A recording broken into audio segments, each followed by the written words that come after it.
पूजा पनि भर्खरै सकियो अनि हामी नेपाली महिला हामी हिन्दू महिलाहरूको महान चाड तीज हो यो। सो तीजको व्रत राम्रोसँगले बसौँ, आफ्नो स्वास्थ्यको पनि ख्याल गरौँ यस समयमा, यस भीषण परिस्थितिमा अहिलेको जुन समय छ सबैजनाले चाहिँ आफ्नो स्वास्थ्यको ख्याल गर्दै व्रत पनि बसौँ। र यति भन्दै म अब हजुरहरूलाई फेरि मेरो दिनको क्रियाकलापमा लिएर जाँदैछु। आज म कहाँ जाँदैछु भन्दाखेरि पनि मम्मीकै घर जाँदैछु, किनभने मम्मीलाई अलिक सन्चो छैन। सो मम्मीसँग बस्दाखेरि फ्रेस पनि हुन्छ अनि हजुरहरू सबैजनालाई थाहा छ मेरो मम्मीको घर र मेरो घर चाहिँ नजिकै छ। त्यसैले गर्दाखेरि म वही नै जाँदैछु। बहिनीसँग मम्मीसँग बसेर हामी गफ गर्दै आफ्नो तीजको दिन पूजा गर्दै भगवानजीलाई सम्झँदै यसरी नै आज काट्न गइरहेका छौँ। सो हजुरहरूको पनि तीज राम्रो रहोस्, यही शुभकामना छ मेरो। पूजा गरेर निस्किँदा पनि म त पसिना भएको छु। अनि आजको दिन देख्दै हुनुहुन्छ बाहिर पानी परिरहेको छ। सो मेरो चाहिँ रातो चुरा, त्यस पछाडि आएर मेहन्दी सिम्पल खालकै छ। पानी परेको हुनाले गर्दाखेरि धेरै गर्मीको पनि महसुस हुँदैन र गर्मी नहुँदाखेरि हामीलाई व्रत बस्दाखेरि पनि सजिलै हुन्छ। हामीलाई तिर्खा लागिराख्दैन, भोक त लाग्दैन आजको दिन अभियसली। सो रमाइलो भइरहेको छ, म हजुरहरूसँग सेयर गर्छु हरेक मेरो पल। सो म पनि किचनमा आइसकेँ पूजा सकेर मेरो, अनि बुवाले फर्सीको मुन्टा केलाइदिँदै हुनुहुन्छ। आज मैले पूजा गरेँ, अदरवाइज अरू दिन जहिले बुवाले नै पूजा गर्नुहुन्थ्यो। अनि अब चाहिँ क्लासेस नभएकोले गर्दाखेरि पनि त्यति धेरै रस छैन। अब म बनाउन गइरहेको छु मस्यौरा, आलु, सुबास अनि बुवा अनि बाबुलाई त्यो तरकारी बनाइदिन्छु। सेखा हिजो आज हाम्रो घरमा खाना खाइरहेको छैन, भाइरल ज्वरो भएदेखि हामीले उसलाई नखान भनेको छु 1-2 दिनको लागि। त्यस पछाडि आजदेखि नै मैले उसलाई बोलाएको पनि हो एक्चुअली। अनि अब मोस्ट प्रोबाब्ली 1-2 दिन पछाडिदेखि नै ऊ सबै चिज गर्न थाल्छ। उसलाई मैले अहिलेको लागि पनि बाहिरकै मात्रै काम दिइरहेको छु, घर बडार्ने पुस्ने मात्रै, भित्रको उसले त्यस्तो केही गरिरहेको छैन। एन्ड भात बनाउँछु, फर्सीको मुन्टा बनाइदिन्छु, त्यस पछाडि आलु र मस्यौराको सब्जी बनाइदिन्छु रसमा। त्यस पछाडि आएर आलु बुवाले खानु हुँदैन जस्तो लाग्छ होला, तर मैले बोइल गरेर राखिसकेको छ, सजिलो हुन्छ भनेर हिजो राति नै। सो म गर्न थालिसकेँ रेडी। 1 2 3 4 काउन्टिङ गरेर म यो मस्यौरा हाल्न गइरहेको छु। यति भएको छ। बुवा र सुबास मात्रै हो, बाबु त खाँदैन होला। सो मस्यौरा भिजाउन गइरहेको छु। यो चाहिँ कर्कलोको मस्यौरा हो, मम्मीले बनाइदिनु भएको थियो। सुशीलाले कुविन्डोको खानु हुँदैन भनेर चाहिँ कर्कलोको पनि खोरी बनाउनु भएको थियो, अनि मलाई पनि पठाइदिनु भएको थियो। अब म आलु यो भिजाएर सट्टसँगले पखाल्ने मात्रै हो, यसलाई धेरै बेर भिजाउनु पर्दैन। अनि फेरि यो फ्याक्ट त पर्छ, फ्राई गर्न यसलाई गाह्रो हुन्छ। अनि यहाँ आज म लसुन प्याज केही पनि चलाउँदिनँ, त्यसैले गर्दाखेरि चाहिँ म सबै चिज घिउमा नै, फर्सीको मुन्टा त घिउमा नै हुन्छ हाम्रोमा, सबैजनाले प्राय घिउमा नै खानुहुन्छ होला। त्यस पछाडि आलु, यो मस्यौरा पनि, आलु र मस्यौराको तरकारी पनि म घिउमा नै बनाउन गइरहेको छु। अब छिटो गर्ने हामीहरू। कति बज्यो टाइम भन्नुहुन्छ भने 9:30 पौने 10 हुन आँटेको होला, मैले अन्दाज गरेर भन्दैछु।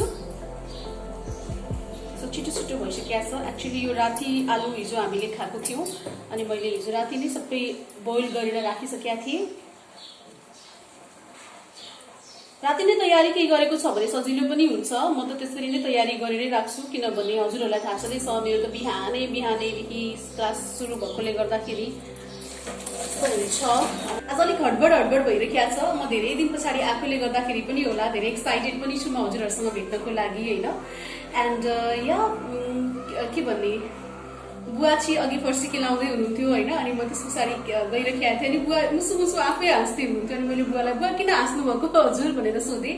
अनि बुवाले चाहिँ आज तिमीलाई कस्तो बेग्लै देखिया छ भन्नुभयो। एक्चुअली म यसरी मेकअप गरेर बिहानै त बस्दिनँ, तर आज तीज भएकोले गर्दाखेरि पनि होइन मैले चाहिँ यसरी यो खालको के भन्ने आउटफिट लगाएर, अनि यो सल स्पेसली, लुगा त मेरो नर्मल नै हो, तर यो सल चाहिँ अलिक त्यस्तै खालको फेस्टिभल मुडकै लागि हुन्छ भनेर मैले लिएको थिएँ। अनि यस्तोले गर्दाखेरि पनि फेस्टिभ मुड दिन्छ भनेर। सो ठिकै छ। बुवाले चाहिँ कस्तो राम्रो देखिया छ भनेर भन्नुभयो। एनिवेज सुबासले भन्न भ्याउनु भएको छैन। त्यस पछाडि बुवाले भन्नुभयो, अनि बाबुले पनि मम्मा आज त मलाई घरमा अर्कै केटी आए जस्तो लाग्दैछ भनेर भन्दैछ। But anyways I am so thankful है बुवा बाबु, थ्याङ्क यू सो मच। सुबासले स्पेसली भन्नुहुन्छ होला कि था। अलि सिटी भातमा लाग्दैछ। एन्ड देन यहाँ देख्दै हुन्छ हजुरहरूले टमाटरलाई चाहिँ मैले गर्छु भन्दाखेरि यसरी नै आज गर्न गइरहेको छु। यसलाई राम्रोसँगले के भन्ने पोलेर निकाल्छु यसको बाहिरको सबै लेयर। त्यसपछि यही कराईमा म मस्यौरा अनि आलु बनाउन गइरहेको छु। टमाटरको अचारमा चाहिँ म थोरै आलसको छोप हाल्दिन्छु। यहाँ चिया पनि बनाउन लागिरहेको छु। सुबास र बुवाको लागि तुलसी पत्ता, त्यस पछाडि ल्वाङ सुकमेलको धुलो हालेर बनाइदिन्छु म उहाँहरूको लागि। ती भयो भने पनि ठिक्क हुन्छ। तुलसी पत्तालाई चाहिँ म पुरै मजासँगले यसरी नै क्रस गरिदिन्छु। आज एक्चुअली मेरो अघि त्यो आरतीको गर्दाखेरि मेरो चाहिँ हात मजाले पोल्यो। यहाँ देख्दै हुन्छ हजुरहरूले एकदमै राम्रोसँगले डामिदियो। म चाहिँ त्यसको डन्डा समात्न गएछु। थोरै यसमा अदुवा पनि हाल्छु म। आज भोकै बस्नु छ भनेर पनि होला, एक्साइटमेन्ट धेरै छ। बट एक्चुअली धेरै दिन पछाडि आएर पनि होला मलाई कति खुसी लागिरहेको छ होइन। किनभने यो टाइममा त हामी आइसोलेसनमा नै थियौँ। त्यस पछाडि आएर मतलब काइन्ड अफ के भन्ने अलिकति बेग्लै खालको माहौल थियो त्यति बेला, सबै भाइरल फिभरबाट ग्रस्त होइन। अनि केही गर्न पनि मन लाग्दैन थियो त्यति बेला। अहिले त फेरि full on back on energy. So जहिले जहिले त्यतिकै बसेर पनि हुँदैन, फ्रेस पनि हुनुपर्छ। अप्स एन्ड डाउन्स भइरहेको छ होइन, बिरामी भइन्छ। बट त्यसबाट चाहिँ छिटो छिटो रिकभर गर्न सक्नुपर्छ। अनि यहाँ फाइनली मम्मीको हिजो हामीले बायोप्सी पनि गराउन लगेको छ। हिजो होइन अस्तिको दिन। सो मोस्ट प्रोबेबली 8-10 दिनमा रिपोर्ट आउँछ भनेको छ। अब के हुन्छ कस्तो हुन्छ, let's hope for the best होइन। राम्रै रिपोर्ट आओस्, त्यस्तो केही नभएको होस्। सो हामी प्रे गर्दैछौँ, प्रे गरिरहेका छौँ। एक्चुअली के भन्ने आफ्नो मान्छेलाई बिरामी हुँदा, आफ्नो मान्छेहरू बिरामी हुँदाखेरि नराम्रो फिल हुन्छ होइन। सो अरू मान्छे नै बिरामी हुँदाखेरि नराम्रो फिल भइरहेको हुन्छ। सो अहिले त मम्मीकै केस छ। So we all are little bit tensed. हामी सबैजना दुःखी नै छौँ, तर पनि दुःखी हुँदैनौँ। सबै चिज राम्रैको लागि हुन्छ। अनि let's hope for the best हुन्छ। त्यही सोचौँ, अगाडि बढ्दै जानुपर्छ। किनभने जिन्दगी त यही हो, कहिले तल कहिले माथि, कहिले दायाँ कहिले बायाँ। सो हजुरहरूले देख्दै हुनुहुन्छ मेरो एकदमै हल्का खालको आलु मस्यौरा पनि रेडी भयो। मजाले बोइल आइरहेको छ। यसलाई यो यति थियो, अब यति घटेर यति भइसकेको छ। अब म बन्द गरिदिन्छु यसलाई। मैले मस्यौरा पनि हालिदिइसकेको छ। एन्ड यहाँ खाना पनि भइसक्यो। अब म यही कराईमा यसलाई सट्ट पखाल्छु, माझ्दिनँ, पखाल्छु मात्रै। अनि फर्सीको मुन्टा पनि यसैमा ओइरिन गइरहेको छु। घिउ, सुकेको खुर्सानी अनि ज्वानो अनि जिरा हालेर। सो हियर अर्को यो दिउँसोको लटको पनि चिया मैले बनाएर राखिदिँदैछु। यो राखिदिन्छु थर्मसमा हालेर। तुलसी पत्ता देख्दै हुनुहुन्छ सानो सानो, यो जुन हरियो हरियो देख्दै हुन्छ त्यो तुलसी पत्ता हो। अनि ल्वाङ सुकमेलको धुलो, अदुवा, मरिचको धुलो। अब यहाँ फ्रेस फर्सीको मुन्टा यहाँनिर छ। बुवाले यसलाई चाहिँ केलाइदिनु भयो। म यसलाई पकाउन गइरहेको छु। यहाँ पनि आइसक्यो। अनि यहाँ उसले जहिले पनि आउने बित्तिकै पहिला सुरु मास्क त लगाएरै आएको हुन्छ। ग्लोभ्स दिन्छु म उसलाई, ग्लोभ्स लगाउँछ अनि मात्रै बल्ल मलाई सघाउन आउँछ। सो मलाई देख्दै हुन्छ हजुरहरू एकदमै चिपचिप भएको छ अनुहार मेरो अहिले। अनि म माथिबाट तल आएँ। अब यहाँ अलिकति मिलाइदिन्छु। सेखाले बढार्छ अनि पुस्छ यहाँनिर। त्यही भएर म एकछिनको लागि यहाँ सम्झाउनको लागि आएको छु। सो धन्न आज वेदर चाहिँ यस्तो छ, देख्दै हुन्छ बाहिर हजुरहरूले। यस्तो धेरै गर्मी छैन, त्यसैले गर्दाखेरि पनि हामी व्रत लिनेलाई धेरै गाह्रो हुँदैन। सो म फेरि पनि आइसकेँ किचनमा। 12:30 भइसकेको छ। चन्दन भनेको सफारीवाला भाइले म 12:30-1 बजीतिर आउँछु भनेको छ। म छिटो छिटो गर्दैछु, त्यही भएर यहाँ पनिर मैले फ्राई गरिसकेँ। अब यो आलु र पनिरको म मिक्स भेजिटेबल बनाइदिन्छु। अनि रोटी पनि छँदैछ रेडी।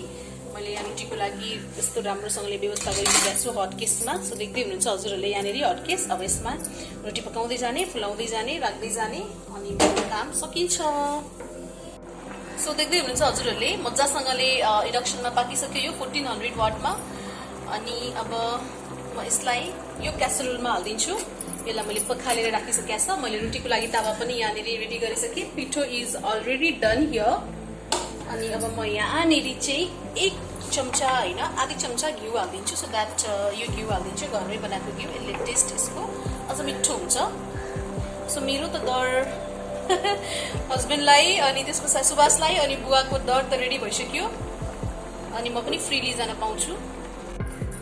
सो सो म आइसकेँ यहाँनिर मेरो पिठोहरू बेलिँदैछ डल्लो बनाउँदैछु अब रोटी पकाएर छिटो छिटो म पनि निस्किन्छु अनि हजुरहरूसँग मम्मीकै घरमा भेट्नेछु अब सो म घिउ पनि हाल्दैछु रोटीमा घिउ हाल्दै त्यस पछाडि रोटी पकाउँदैछु अब यहाँ रोटी भइसक्यो बाबु त यहाँ कृष्ण कन्हैया भएर दुध पिउँदैछ सो फाइनली अल डन मेरो यहाँनिर रोटी त्यस पछाडि आएर यहाँ तरकारी एन्ड देन हियर इज बिहानकै अचार राखिदिएको छ मैले त्यस पछाडि यो केटाकेटीहरूको लागि 1 2 3 4 वटा रोटी छ यसमा चाहिँ चिनी हालेर खान्छे मिष्टु बाबुलाई म मह हालेर दिन्छु फाइनली काम सक्यो मेरो किचनबाट म पसिनै पसिना भएको छु अब म निस्किँदैछु मैले चन्दनलाई पनि बोलाइसकेँ हेलो मम्मी खोइ त हेलो भनेको यहाँ त नानी पनि बिजी छ in laptop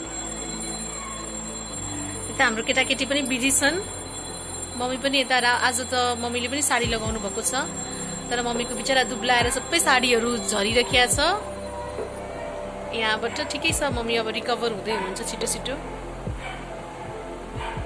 mummy happy Teej भन्ने हाम्रो युट्युबको फ्यामिलीहरूलाई ह्याप्पी तीज ल